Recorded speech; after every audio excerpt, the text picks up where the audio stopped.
Ho, ho, ho, and Merry Christmas to all the Raw crew. I don't mean that's going to work, is it? Anyway, hello, how you doing, Raw crew? Just wanted to drop you a little quick Christmas message. Grant, who's our artist, said I had to wear a Santa's hat. I don't actually have one. My 3-year-old daughter does, so this is why I'm wearing this small one. But just wanted to give you say a quick hello. Wish you all the best ahead of this week's episode. It's been a tough year, hasn't it? And I know that hopefully you can have a belter of a Christmas, and hopefully we've brought you a small sliver of joy with what we've been doing throughout the year. You seem to be enjoying it, and hopefully that is the case. The rest of the crew, Sam, Grant, and Sean, unfortunately they wanted to be here to give this message, but they weren't able to. We weren't able to get us all together from our various parts of the world, so we're gonna have to do something in the new year. But they all send their very, very best as well. It's been quite an incredible 5 months really for us since we officially launched. We've grown organically from the first taster video in June, which just hyped it up. And we basically tried over that period to sort of fulfill our aim of representing the various different parts of the rave scene, different styles of music, different parts of the country, and hopefully that you think that we've done that. I mean, the numbers wise suggest that that we're doing something right. Since the start of the first lockdown, we've gone from zero, nothing, an idea in my head, to basically 100,000 views of our 12 interviews across all platforms. And that's more people you can get into Wembley Stadium watching this little podcast. Our most popular interview, Force and Styles, across all platforms generated 9,000 views and counting as well, still growing as well. And DJ Rap made about 6,000 since she launched in a month. And even DJ Scorpio smashed it as well. He got 2,500 hits in his first weekend. So not bad for a niche podcast about 90s rave scene, eh? We've of course moved from audio to video, and everything is now filmed plus audio now.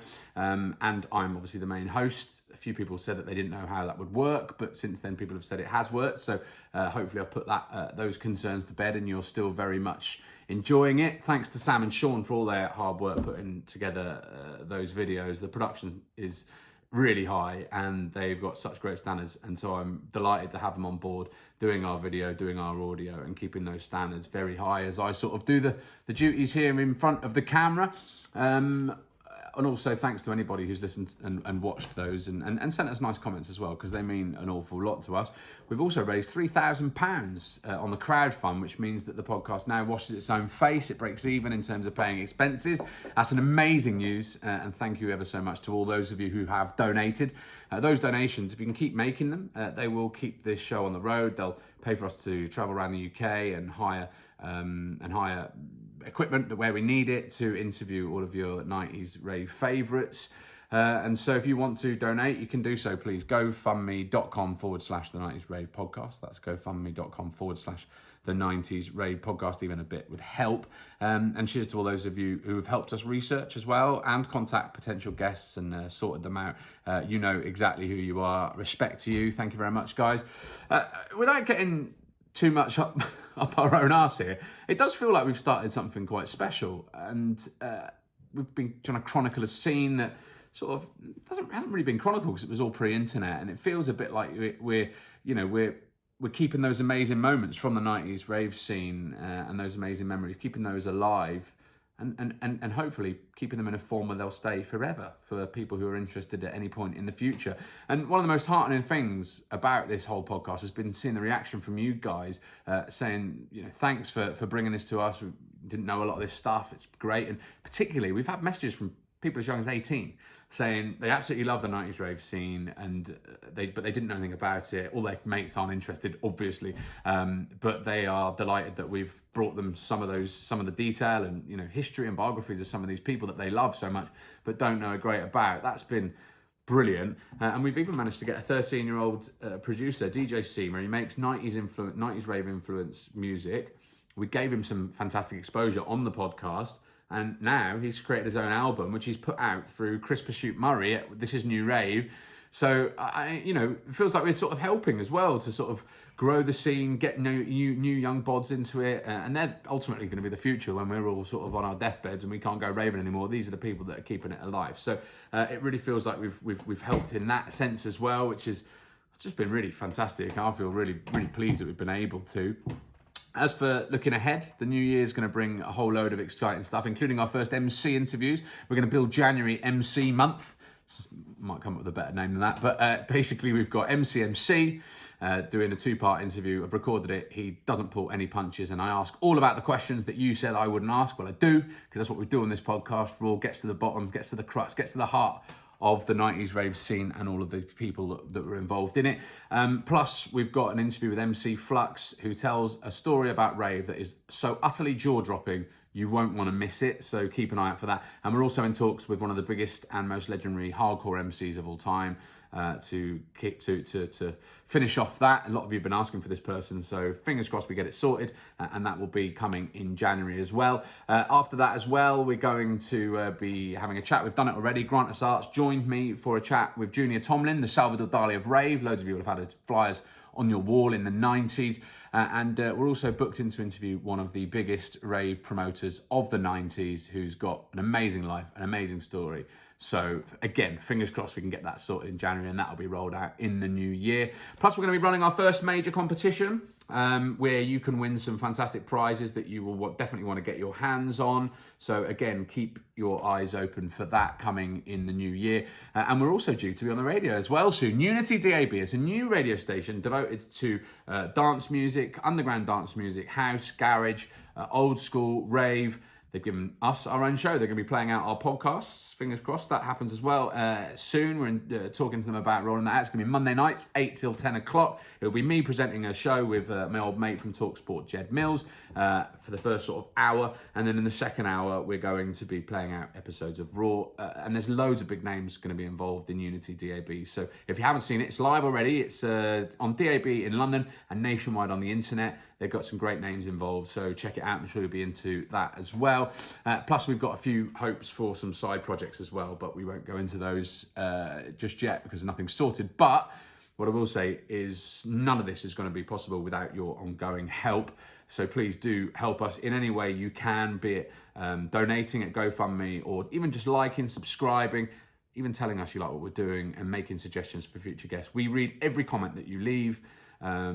You know, we love all the we're up to our subscribers on YouTube, and we read every single comment that we get, and often reply to them as well. So if you want to get in touch with us, please do. And also, if you add us, hello@the90sravepodcast.co.uk, or go on our website, the90sravepodcast.co.uk, you can add your name to the mailing list, and then you get the exclusive mixes that some of our DJs very kindly, who we interview kindly, offer up as Raw exclusives. You get those early and in downloadable form as well. So yeah, please continue to support us however you can, whether that's financially or just by being all round good eggs and saying hello from time to time. And you know, most importantly, watching and listening to our content, and also telling your friends, tell your mum, tell your dad, tell your gran, tell everyone. Raw, the 90s Rave podcast. They're missing out if they haven't got involved. But most of all, make sure that you have an absolutely fantastic Christmas and look after each other. And hopefully, before too long, we'll be talking about that rave that we're all itching to get out to. And I know I certainly speak myself, I can't wait to go to a rave. It's been like March was the last rave I went to. I'm itching for it. I'm sure you're the same. And hopefully as we move into 2021, we're going to be talking more about the return of raving rather than the stopping of raving due to COVID, as we've been talking about for the last 6 months. So enjoy the rest of this episode where we reminisce with the now closed mecca of rave music, the Sanctuary. I'm sure you'll almost all have been there, with a man who runs a Twitter account dedicated to chronicling it via old rave videos. Take it easy. Merry Christmas.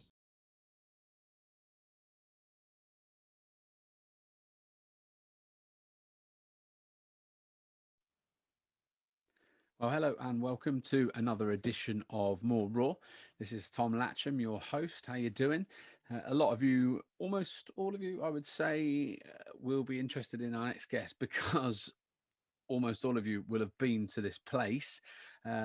The Sanctuary, of course, the original home of legal raves, hardcore jungle raves, unfortunately no longer with us, but its memory lives on, and its memory lives on thanks particularly to a Twitter page, which has got loads and loads of followers. Probably loads of you listening follow it, called Sanctuary Memories.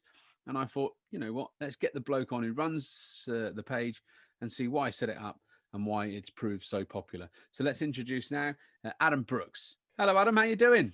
I'm good, Tom. How are you? Yeah, I'm all right. Thank you very much. I just did an intro talking about how pretty much all of our listenership will have at some point been to the Sanctuary because it was the original home of legal raves back in, what was it, 1993? I think it opened its doors for the first time. Unfortunately, it's no longer with us. It's an IKEA, but its memory lives on through Sanctuary Memories, which is the Twitter account you run. Yep, yeah, that's right. Yeah, unfortunately, it is an IKEA, which makes me sick. But, Well, I mean, go. it depends, doesn't it? It depends what you're into, because most ravers now, or ex-ravers, whatever, they're sort of in their sort of late 30s, early 40s, mid 40s. They probably don't mind going to IKEA at the weekend.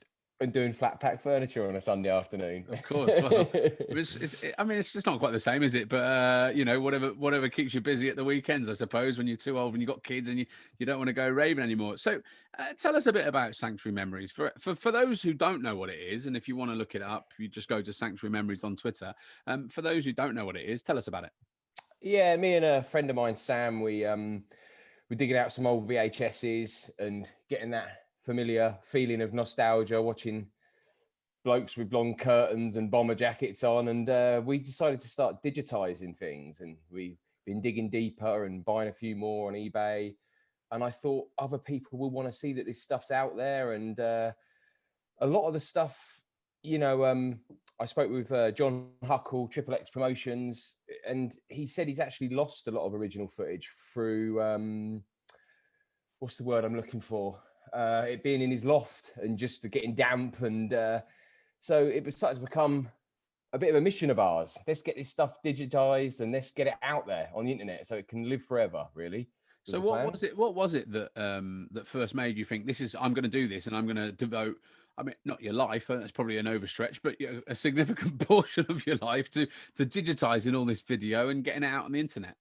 I just started watching little clips, cutting it up into clips and thinking, surely there's a lot of other people out there that enjoy these clips as much as I do. And then straight away, I was getting people messaging me back. This is brilliant. Can you find this event? Can you find that event? And I thought, I have got a full-time job, but I'll try and find stuff for people. Yeah. And I just love it. I love doing it, to be honest. I love watching them. I love when a new VHS turns up that I haven't seen. Sometimes I look for myself. Sometimes I don't really want to see myself on there. Have you found yourself in any of the clips? Once, but it's very brief. Literally, probably for the best, right? Probably for the best. Yeah. So why do you think it's proven so popular? Nostalgia. People love nostalgia. I think people love to go, I had that t-shirt, I had that haircut, I remember that guy. I mean, all the DJs had hair down to their arse and a ponytail, didn't they? And I think people just love thinking of their youth. But why the Sanctuary in particular, do you think? Just because it's local to me and we went all the time. If I could broaden it, but I wouldn't really have quite as much to say on the subject, really. So I just thought Sanctuary Memories. That's what I started. So that's why it means so much to you. But what about? I mean, because you've reached you've got quite a lot of numbers on Twitter. Why do you think that so many people of your followers are so into the Sanctuary in particular? It was just the Mecca, wasn't it? I mean, we would always be amazed because I'm from Aylesbury, so 25 minutes away, and we'd be amazed at the coach loads of Scousers and people from all over Scotland. You stand chatting to a guy from Scotland, and think, God, you've come down to Scotland for this, but it was the Mecca. That's what it was. And so you're from 25 minutes away. How many times do you reckon you've been? I don't know, to be honest. I don't know, because sometimes we sit and have these debates late at night, me and my friends, and go, did we go to that one? Did we, because it... Why is that, Adam? I was never the designated driver. Let's just say that. and what I mean, it was the sort of the Mecca of raving, the sort of home of it. Tell us about. I mean, do you remember the first time you went? What was your first experience of it? I went to an under-18s Evolution, which were pretty cool when you were 14 years old. And then I've always thought, like, those raves, Like the lineups were really good. So I mean, I don't know, I don't know a huge amount about them apart from having just seen some of the flyers and listened to some of the sets. I think Ollie Thumper ripped some of the sets and put them up on SoundCloud. And actually, some of the sets are great. I always wondered. So they're basically, what was it? It was for like 14 to 17-year-olds. Was that right? Something like that, yeah. And I can actually have got quite a vivid memory of being in the queue and the security sort of plucking out an old man out of the queue and telling him to hop it. Bit and weird. Why are you here, mate? Why are you here at like an under 18s? My name's because I'm mixing. I'm playing. It was all sort of bottled water, and it was probably half capacity from my memory, but it was great, and it was a great little introduction. But that's the point, isn't it? It's a great. I always thought it looked like a great idea for people who wanted to. They're thinking about the future. So yeah, there is money to be made from putting on a rave for kids. You know, they're going to pay the money. I don't know how much the tickets were, but more importantly, it shows youngsters what a rave might be like, and so therefore, when they turn 18 or younger, obviously, then they then go to the main raves. And actually, it seemed quite a sensible, smart way of getting kids into raving. Yeah. I mean, I think as far as I know, they were really pretty popular. You know, I think they ran into up to about 30. You know, Evolution 30. As far as I know, and I spent a lot of time in rollers as a kid, roller skating. And it was very much the youth were very aware of Dreamscape. Right. And we used to pick up the flyers in the car park Sunday mornings. You know, it used to open at like lunchtime on a Sunday, and all the flyers would be lit at the car park where everyone had left the night before or the morning. And we used to pick them all up and take them home. And then it was a natural progression to, as soon as you could get in to the sanctuary, you went there, you know. So what were they like? What was the sort of makeup in terms of boys and girls at those events? Was it 50-50 or was it heavier on boys? Or I'd have said there was a lot more girls at those younger raves, probably. Right. I mean, some of the Helter Skelters, quite a bit of a sausage fest, really. and almost all the raves, to be honest. Yeah, I felt like slamming vinyl in the 2000s. Girls seemed to turn up in bigger groups then, but it definitely went through a phase of not having many girls there. But yeah, Evolution. Then I went to when I was 15. I put on a big bomber jacket, slamming vinyl bomber jacket. I was always quite tall, and I got into Helter Skelter, November '97 time, and I can remember walking in, and at that time of when you're 15 to about to turn 16, you're trying to get into the bars in your local town. You're trying to dodge getting your head kicked in at the kebab shop at the end of the night. Yeah. I walked in there and I thought, this is a bit of me, this. It was just very much like, no attitude. You could just feel it as soon as you walked in there. And I just thought, this is me. This is my scene. This is what I want to do. And had no clue of, I probably barely had a beer all night. I was very scared to go to the bar in case they said to me, you're not supposed to be in here. But loved it. Loved everything. God knows what my parents were thinking, by the way. But if you were taking your kid to Evolution, which I expect probably loads were, you would probably drop us off. Yeah, drop you off, pick you up later. Actually, at Evolution, was there any drugs going on there? I think a little bit. Yeah, a little bit of hash being smoked and stuff like that. And when you think about that, that's not right at all.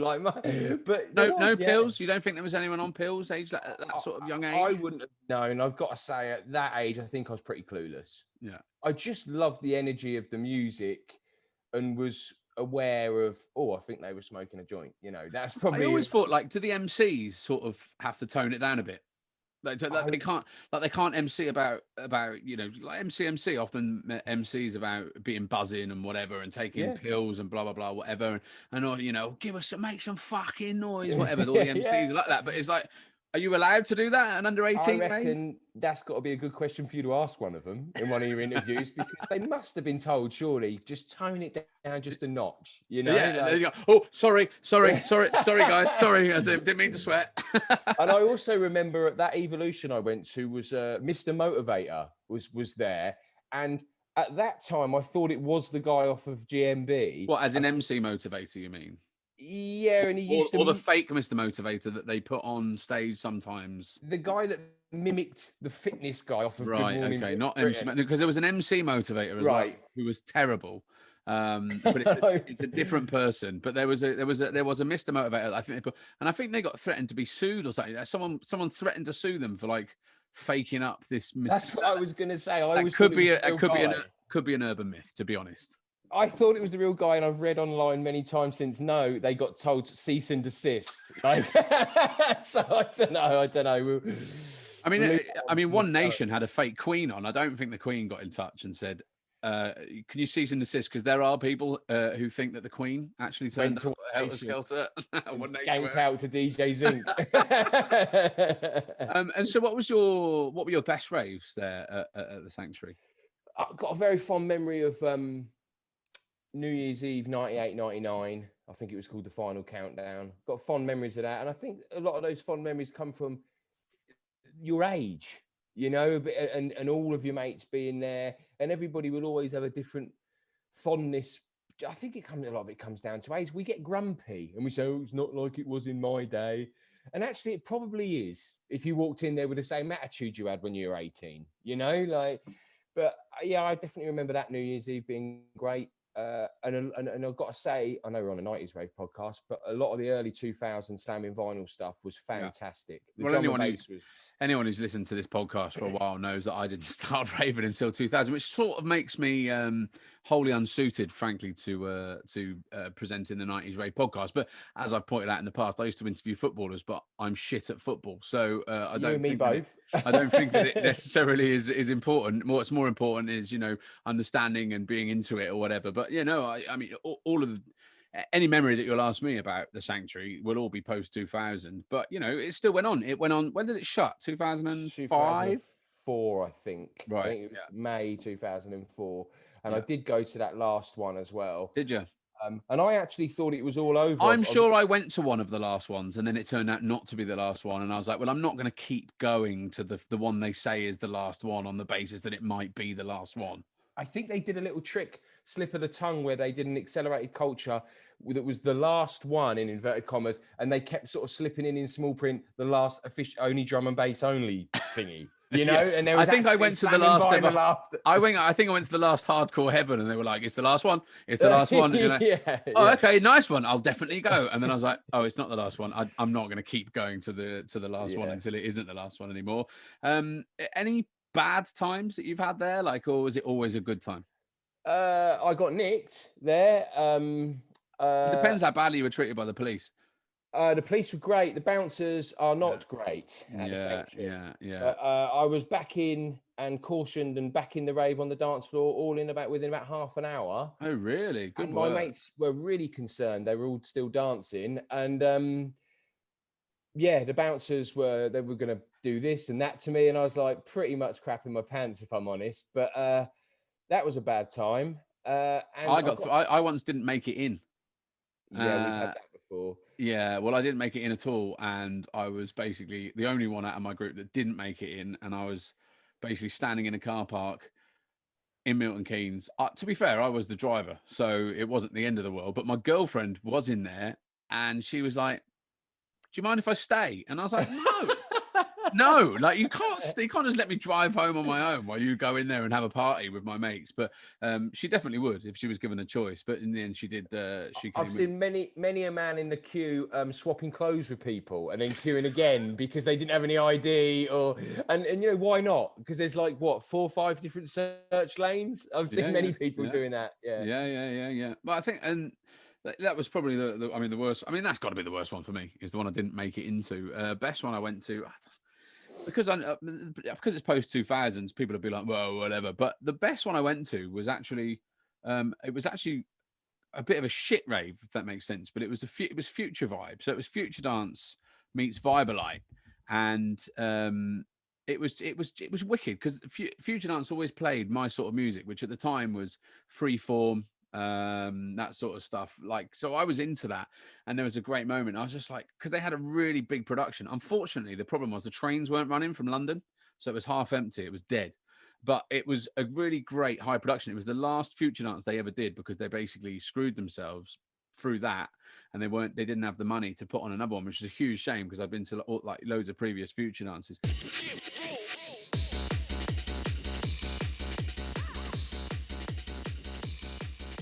Well, we hope you're enjoying today's episode of Raw, but now's where we ask you, inevitably, for your help to keep this project rolling on. We're a tight-knit team of 4 working part-time for free, taking no wages out of this project to create this podcast, and it's quite a serious undertaking alongside our normal day jobs. Hopefully you can see from our progression from audio to video in the few months since we started this podcast that, thanks to your ongoing donations, we've managed to improve our equipment. And I'm pleased to say your generosity means this podcast now washes its own face in terms of costs, which is absolutely great news. And thank you so much to any of you who've donated. We've got big plans for the future, but we aren't going to be able to do it without your support. So if you want us to keep making Raw, you're going to need to keep on funding Raw, and that will help with the cost of renting or buying recording kit and paying expenses to travel the country and interview more of your favourite rave artists from the 90s. So if you can spare anything at all, no matter how big or how small, you can do so at gofundme.com/the 90s rave podcast. That URL again is gofundme.com/the 90s rave podcast. And if you're not in a position to donate, because we know it's a tough time for everybody, you can instead help by subscribing and sharing our content on YouTube, Facebook, Instagram and Twitter. You just need to search for Raw, the 90s rave podcast. Go and do that now, please. Massive love and respect to each and every one of you. There's just one moment I was like, look, sort of sitting there, me and my mate were just talking like that. And then we both just looked to our right, and I was like, turned back to him, I was like, did you just see a dwarf on a bike? on a giant bike? And he was like, yeah. I was like, oh, good. I'm glad it's not just me. Loads of messy moments like that. And my mate reminded me one earlier. He was like, do you remember that last? It was probably one of the last times we went in about 2003, a Slamming Vinyl. He was like, we were outside waiting for we're getting a taxi home, and I'd lost my phone, and he was like, I was a right mess, and you were fine. So you went back in to try and find my phone, went to where we were standing, looked down, there it is, I got it, mate, and I came back out with it straight away. He was like, I couldn't believe it. So yeah, that was a decent result, because lots of things have been lost in that place. Well, actually, one of my followers actually sent me a story about how they lost their car keys, then made the call to someone to come and pick them up and then refound the car keys on the floor, but the call had been made to Leicester, and I imagine on a landline, which I think there might have been a payphone in Rollers, if I remember rightly. And I just had this vision of someone's dad pulling up and them going, well, we found them now. So I bet he was delighted to be woken up at 4 a.m. on a landline to come and pick up his idiot kid who'd lost his car keys. I think I'd have been like, make your own way, mate.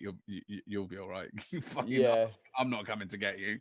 So, how important do you think that the Sanctuary was to the rave scene in general? From running this account, from speaking to people all the time about their memories, and living that nostalgic tip all the time. Massively important for the promoters. Milton Keynes Council obviously were quite happy to play ball, which was. I mean, the events started getting bigger and bigger, didn't they? With was it Magna Carta, the go-karting warehouse? Then they allowed slamming to do outdoor stages as well. And I mean, I don't know, would they play ball like that anymore? Like the councils? And well, I mean, they did then allow it to be sold to be turned into an IKEA and a shit football ground. But slightly less quiet venue now than perhaps. But then it is in the middle of nowhere. It can't have. The only thing that must have annoyed the locals was probably litter and cars parked on verges. But it's massively important. People message me all the time saying, "Oh, I've been told to follow this account. It was my youth. Simple as that, And then I click on where they're from. They're from nowhere near the southeast, And I think that's amazing to me. And then it makes me feel lucky that I had a 25-minute journey. That's all we had. Yeah, that's true. And when it's shut or given its closure, what impact do you think that had on the rave? I mean, were you still into raving at that point? What impact did it have on the rave scene in your mind? I think it just turned into. I mean, I'm not an authority on it, but I think it just turned into more of a club scene. We used to go up to Fabric sometimes, but it's not the same. I'm not saying it's any worse or better. It's just that there's something about that warehouse environment, isn't there, that you walk into and think, this is where that music belongs, I just think it doesn't go away. It just changes. It just evolves. You had the End, SE1. You know, I used to go to London more really, and it was great. It's just that those nightclubs were so packed. You couldn't move in them, fabric, you know, and then you go to the bar and think, you know, I fancy a double vodka Red Bull. That'd be £15. Oh, shit. You know, you used to buying cans of Red Stripe for £2 or whatever we were drinking in, you know, and all of a sudden it's sort of gentrified or whatever. It's just different. As all the DJs you interview always say, there is no golden era. People always say the golden era. For them as DJs, they just evolve, don't they? It's just a different era, you know? Yeah. But I think there is something in that, the fact that there was a dedicated place for rave music that could hold all sorts of different raves in a multi-arena setting. And then when that goes, I mean, I wonder if that means that you know, if that's a sort of sign really that the sort of the rave scene was changing so much, because you didn't, I mean, they don't, the fact is, after sort of 99, when Helter Skelter basically stopped, because the Millennium Jam was such a poorly attended event for various different reasons, of which we've discussed over the years, that was really the last sort of big mixed arena. I mean, they had some at Bagley's after that a little bit, but that sort of, it started to die off around then. And I think the music became so different that it.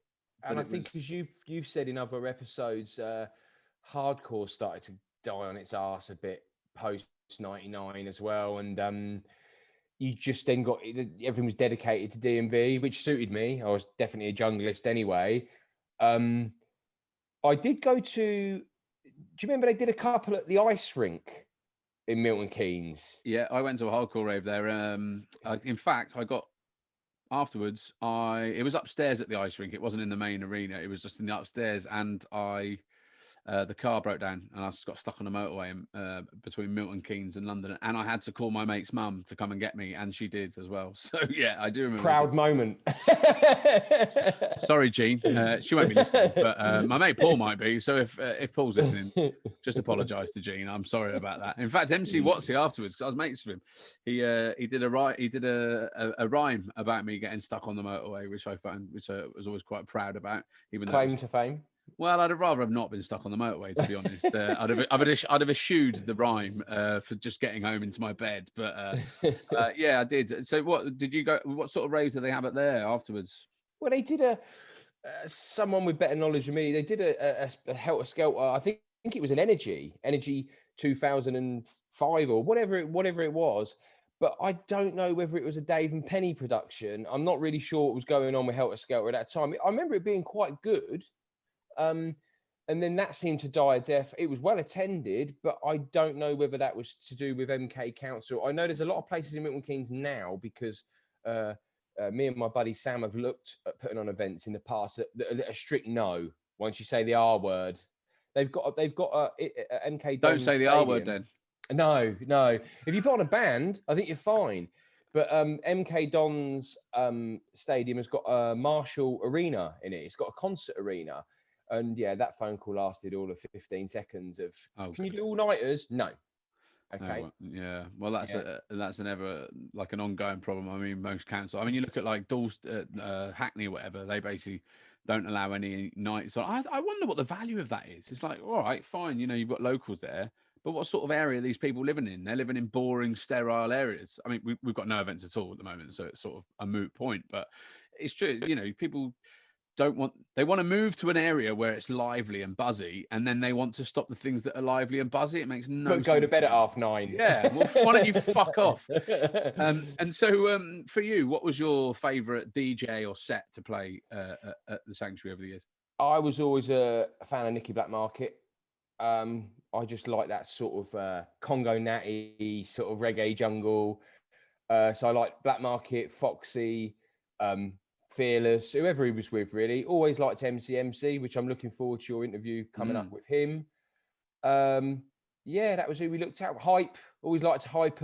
It was normally your midnight set at 12. And I mean, Andy C has gone stratospheric now, but he was not that big in the late 90s. Certainly not as big as Hype. But Black Market, and that probably stems as well from where we used to go up and down to the shop and see Nicky in there and be a bit starstruck.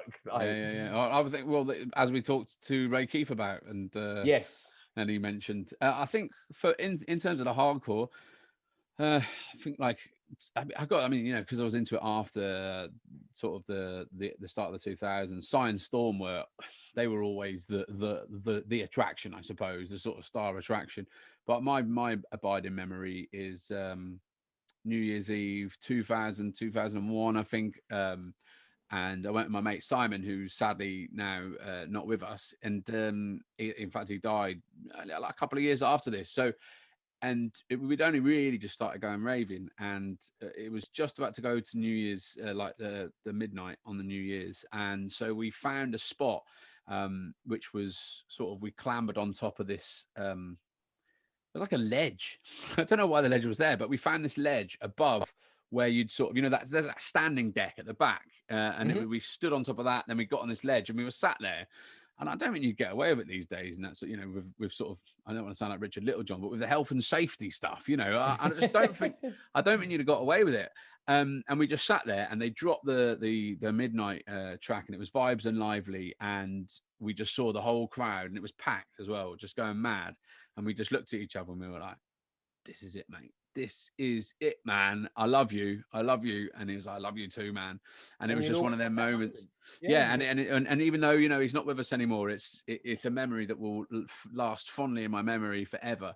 And I think that was probably, that was early, among the early times. And I was like, this is the music. This is the scene for me, man. Like, this is fantastic. You don't get this buzz anywhere else. And to be honest, with the Sanctuary now gone, look, I'm an old bastard.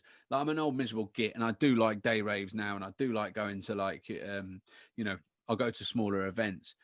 But those were that was, you don't get those big moments anymore. I don't think in music. It's I think the smartphones have killed it a bit. I think people certainly care what they look like more because of phones. Yeah. I went to a We Are festival in Essex, a day festival with some friends a couple of years ago. Had a good time. The youth demographic they look great. We didn't. We didn't care how we looked. That was quite funny because Andy C closed it, and the heavens opened and it poured. And I thought, I'm not waiting all bloody day to see Andy C. And then I'm leaving, and there was a guy probably slightly older than me that gave me a knowing nod as we danced in the rain, and all the kids ran away with like from the rain. And I thought, come on, if we can handle a bit of rain, can't we? Although I did get ripped by the police walking in there. He said, I want ID off everyone apart from you. Brilliant. Well, I mean, Thanks come on. for that. I mean, how old are you? I'm 38. Yeah, there you go. I think I will just say, though, if anyone hasn't seen Sanctuary Memories, they should go and check out on Twitter. It's lots of fun. There's loads of great videos. I mean, who doesn't? I think there's been a resurgence in a desire to, during lockdown, to sort of engage with those happier times and when people were free to go and party. I don't know have you seen an uptick over since the lockdown? I see an uptick mainly if someone like Slipmat or Hype likes one of my videos. That will help. That will help. If anybody does want to get involved, go and follow. And I am always looking for VHSs that I can't find. So check your loft for them. And I might make you an offer, or I can just digitize them for you and send them back. But they're rotting in your loft and doing nothing. So... do you feel in a way like you're documenting history? So part of what I started this podcast was I'm a journalist. I'm interested in the scene. It was all took place in an underground way where pre-internet. So therefore, a lot of the interviews that were done by kids, ravers in fanzines that have been lost to history. And also, I think if you're in it at the time, you view things differently. So what I'm sort of doing 30 years on is documenting something. And I know it sounds a bit pompous, and I don't mean it to be. And you wouldn't say that a historian is pompous by doing this. So I don't know why I feel pompous by doing this. But there is something to be said for chronicling those times that have been lost. And if someone doesn't do it now, I'm not saying no one's ever going to do it in the near future, but if someone doesn't do it, then it won't get done. And so therefore I feel a bit like I'm sort of partly providing a little service for people, trying to cheer people up as well during lockdown, but also providing that little service that actually this will stay on the internet, or it will stay as a thing forever that people can read it. And that's what I like about it. I'll never delete any of it as long as Twitter leave it on there. You know, people can sit down. Well, that's a problem because Twitter might just die at some point. That is a problem. You need to do something. You need to get it somewhere like that it won't die. Have you kept it somewhere? Because that might be. Yes, we have digital. We now make digital copies. But I don't know. We could start a website and upload them to them, but I don't own the copyright to them. They're all on YouTube. Do you know what I mean? It all gets a little bit like, I don't want to tread on anyone's toes, especially if Dave and Penny are coming back. I'd like to see them do it. I'd like to see them upload, you know, like an archive or something. Well, I've spoken to someone who knows Dave very well, and he's got thousands and thousands of hours of unseen footage. And that's the stuff that makes me excited. Dave, get it sorted. You stay in touch with me, son, and I'll try and sort you out. The thing is, though, if they do come back, I think that it would be an amazing documentary to make. And also, Absolutely. What's expensive is that footage. That's what costs loads of money when you make a documentary, is buying the archive footage. You know, you can use 20 seconds of a bit of archive footage and you get charged several £1,000s. Whereas if they've got it, they can just use it. So actually, it becomes quite a cheap but fascinating documentary to make. So if they do come back, I think there is very much a basis for a fantastic documentary using a lot of that old footage. Because a documentary hopefully based around their new event that they bring back, Energy 2021 or whatever it is that they decide to do. Wouldn't it be great to tie a documentary in around it with the history of Helter Skelter? And it's all up there. It's all up there. You know, mate. You know that. Yeah, well, if you can get hold of Dave Prattley and get him an interview from him, I will be impressed, because so everyone says he's a very elusive man. Watch this space. Watch this space, son. Watch this space. All right. That's what I'll say. Well, listen. Where can people? What's the exact? It's at the Sanctuary MK. Okay, at the Sanctuary MK. So go and check it out, because Adam puts a lot of time into it. It's lovely curated thing, and you never know, you might see yourself. I don't know if you want to, but you might. Yeah, I can't legislate for that. If you're on this, no, I mean, it's true. I mean, if you will go to the Sanctuary when you were a teenager and take drugs, what do you expect? You might be on camera. I mean, they were probably thinking it's fine. There was no camera phones, but unfortunately, there's Adam Brooks. Unfortunately, Dougal's dad was walking through the crowd with a camera. So, although you could have just gone like that. No Dougal's dad. Which a lot of people did, if you watch the footage. But thankfully, a lot of people didn't. Adam, it's great to talk to you, mate. Thanks for your time, and I hope that it continues to go from strength to strength, mate. Thank you, Tom. Thanks for having me. You're very welcome, buddy, and we'll speak to you again soon, yeah? Cheers. Ta-da, mate. That's Adam Brooks there, who runs the Sanctuary Memories Twitter page. Go and check it out, because there's loads of great stuff on there and you won't regret it.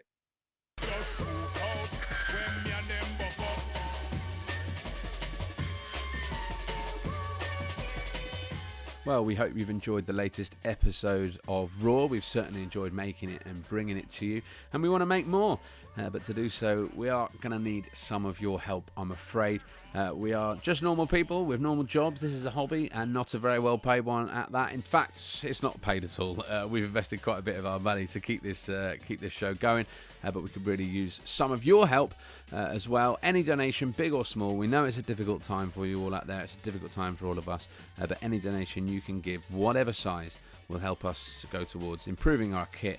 It will help us get on the road, pay expenses to go and interview some of your 90s rave favourites, and also just keep bringing you some more banging 90s rave content. If you do feel able to help, that'd be great. If you don't, we do understand, but if you can, head over to gofundme.com/the 90s rave podcasts. That address, I'll repeat just one more time, gofundme.com/the 90s rave podcast. And if you can't give any money, or you want to join our community, why don't you head over to Twitter? Why don't you head over to Instagram? Why don't you head over to YouTube? And why don't you head over to Facebook? Search Raw, the 90s Rave Podcast. Like us, subscribe to us, do all that. Get involved. So now it's time for a big shout out to some of our most generous donators and helpers. A big shout out to Chad O'Carroll, who knew that the 90s rave scene was big in North Korea. Oi oi to you, mate. A big shout as well to Wayne Clark, who gave some money via our GoFundMe.com/the 90s Nu-Rave podcast URL. He knows how difficult it is to keep funding all this kit, and he's given us a fantastic donation. Thank you very much, Wayne. Big ups to you. And Malcolm Payne, ongoing funder from the US of A. We're glad you're enjoying it, mate. Keep listening. There's loads more to come where that came from.